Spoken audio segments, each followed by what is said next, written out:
ಸಂಸ್ಥಾನ ಶ್ರೀ ಶ್ರೀ ಉತ್ತರಾದಿ ಮಠಾಧೀಶ ಶ್ರೀ ಶ್ರೀ ಸತ್ಯ ಪ್ರಮೋದ ತೀರ್ಥ ಕರಕಮ ಸಂಜಾತ ಶ್ರೀ ಶ್ರೀ ಸತ್ಯಾತ್ಮ ತೀರ್ಥ ಗುರು ಮಹಾರಾಜ್ ಕಿ ಅಭಿನವ ರಘುತ್ತಮರಿಗೆ ಅಭಿನವ ರಘುತ್ತಮರಿಗೆ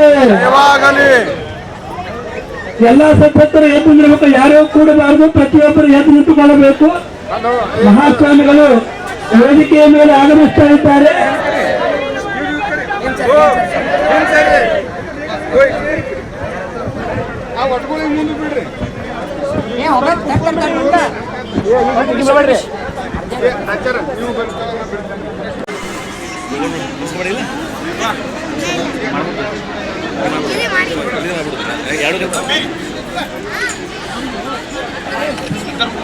ಉಪದೇಶದ ಕಾರ್ಯಕ್ರಮ ಸಬ್ರಹ್ಮ ವಿದ್ಯಾಂ ಸರ್ವವಿದ್ಯಾತ್ ಪ್ರತಿಷ್ಠಾಂ ಎಂಬುದಾಗಿ ಉಪನಿಷತ್ತಿನಲ್ಲಿ ತಿಳಿಸಿದಂತೆ ಬ್ರಹ್ಮವಿದ್ಯೆ ಇದು ಎಲ್ಲ ವಿದ್ಯೆಗಳ ಮೂಲಾಧಾರವಾದಂತಹ ವಿದ್ಯೆ. ಬ್ರಹ್ಮಜ್ಞಾನದಿಂದ ಎಲ್ಲವನ್ನೂ ಪಡೆದುಕೊಳ್ಳಬಹುದು. ಎಲ್ಲ ಇದ್ದರೂ ಬ್ರಹ್ಮಜ್ಞಾನವಿಲ್ಲ ಅಂದರೆ ಯಾವುದನ್ನೂ ಪಡೆಯುವುದಕ್ಕೆ ಸಾಧ್ಯ ಇಲ್ಲ. ಅಂತಹ ಜಗತ್ತಿನ ಸಕಲ ವಸ್ತುಗಳಿಗೆ ಮೂಲ ಕಾರಣ, ಸಕಲ ವಸ್ತುಗಳಿಗೆ ರಕ್ಷಕ, ಎಲ್ಲ ಚೇತನಗಳ ಮುಖ್ಯ ಗುರಿಯಾದ ಪರಮ ಸುಖವನ್ನು ಕೊಡುವ ಏಕಮೇವ ಅದ್ವಿತೀಯ ತತ್ವ ಅಂದರೆ ಅದು ಬ್ರಹ್ಮತತ್ವ.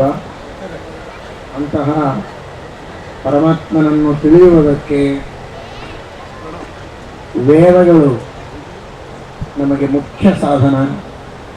ವೇದಗಳನ್ನು ಅಧ್ಯಯನ ಮಾಡುವುದಕ್ಕೆ ಈ ಗುರುಗಳ ಸಮೀಪಕ್ಕೆ ಹೋಗಬೇಕು.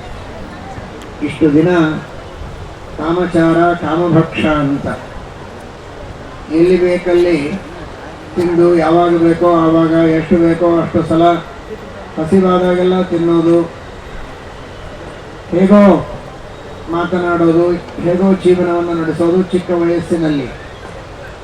ಆದರೆ 8ನೆಯ ವಯಸ್ಸಿಗೆ ಸಕಾಲದಲ್ಲಿ ಉಪನಯನವನ್ನು ಮಾಡಿಕೊಂಡ ಮೇಲೆ ಆ ಉಪನಯನದ ಪ್ರಸಂಗದಲ್ಲಿಯೇ ಪ್ರತಿಜ್ಞೆಯನ್ನು ಮಾಡಿಸ್ತಾರೆ. ಇನ್ನು ಮೇಲೆ ಯಾವಾಗ ಬೇಕೋ ಆಗ ತಿನ್ನೋ ಹಾಗಿಲ್ಲ, ಸ್ನಾನ ಆಗಬೇಕು, ಸಂಧ್ಯಾವಂದನವನ್ನು ಮಾಡಬೇಕು, ವಿಶೇಷವಾಗಿ ಗಾಯತ್ರಿ ಜಪ ಆಗಬೇಕು. ಆ ಗಾಯತ್ರಿ ಪ್ರತಿಪಾದ್ಯನಾದ ಸೂರ್ಯಾಂತರ್ಗತ ನಾರಾಯಣನ ಉಪಾಸನೆಯನ್ನು ಮಾಡಿ ಅವನ ಅನುಗ್ರಹದ ರಕ್ಷಾ ಕವಚವನ್ನು ಪಡೆಯಬೇಕು. ಆಮೇಲೆ ಇವನಿಗೆ ಒಂದು ತುತ್ತು ತಿನ್ನುವ ಅಧಿಕಾರ, ಅಗ್ನಿಕಾರ್ಯ ಆಗಬೇಕು. ತನ್ನ ಬ್ರಹ್ಮ ವರ್ಚಸ್ಸನ್ನು, ಬ್ರಹ್ಮ ತೇಜಸ್ಸನ್ನು ದಿನ ದಿನಕ್ಕೆ ಬೆಳೆಸಿಕೊಳ್ಳಬೇಕು. ಹೊಟ್ಟೆಯಲ್ಲಿ ಒಂದೊಂದು ತುತ್ತು ಆಹಾರ ಹಾಕಿಕೊಂಡಾಗ ನಮ್ಮ ದೇಹದ ಪುಷ್ಟಿಯಾಗುವಂತೆ